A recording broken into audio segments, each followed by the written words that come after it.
আসসালামু আলাইকুম প্রিয় শিক্ষার্থীবৃন্দ। তো তোমরা যারা আমার এডুকেশন 24 চ্যানেলটি এখনও সাবস্ক্রাইব করো নাই তারা অবশ্যই সাবস্ক্রাইব করে পাশে থাকবে। তো প্রিয় শিক্ষার্থীবৃন্দ, তো তোমাদের কিন্তু আমি বিকালবেলা একটা ভিডিও দিয়েছিলাম।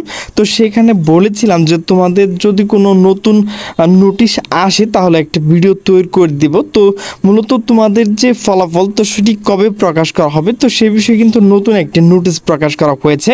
তো সেই নোটিশটি মূলত প্রকাশ করা হয়েছে দ্য ডেইলি ক্যাম্পাস। তো নোটিশে বলা হয়েছে কুবির ভর্তি ফলাফল প্রকাশ, পিছিয়ে নতুন সময় নির্ধারণ। তো নোটিশটি মূলত প্রকাশ করা হয়েছে 22 এপ্রিল 2025 সন্ধ্যা 6টা 30 মিনিটে।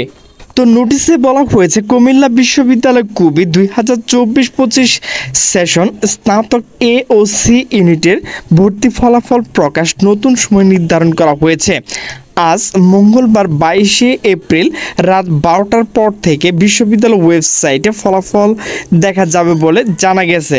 আজ সোমবার 22 এপ্রিল বিকেল বিশ্ববিদ্যালয়ের রেজিস্ট্রার অধ্যাপক ডক্টর মোহাম্মদ আনোয়ার হোসেন বিষয়টি নিশ্চিত করেন। এর আগে গত সোমবার 21 এপ্রিল তিনি জানিয়েছিলেন আজ মঙ্গলবার 22 এপ্রিল বিকালের পর এই ফলাফল প্রকাশিত হবে। তবে সকালের দিকে প্রায় 3 ঘন্টা বিদ্যুৎ বিভ্রাটে থাকার কারণে যথাসময়ে ফলাফলটি প্রকাশ করতে পারেনি কর্তৃপক্ষ। বিশ্ববিদ্যালয়ের রেজিস্ট্রার অধ্যাপক ডক্টর মোহাম্মদ আনোয়ার হোসেন ভারপ্রাপ্ত জানান, সি ইউনিট রেজাল্ট তৈরি হয়েছে।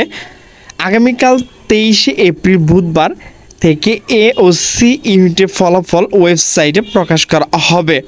তো প্রিয় শিক্ষার্থীবৃন্দ, তোমাদের যে কুমিল্লা বিশ্ববিদ্যালয় ফলাফল তো সেটি কিন্তু রাত 12টার পর থেকে তোমরা দেখতে পারবে।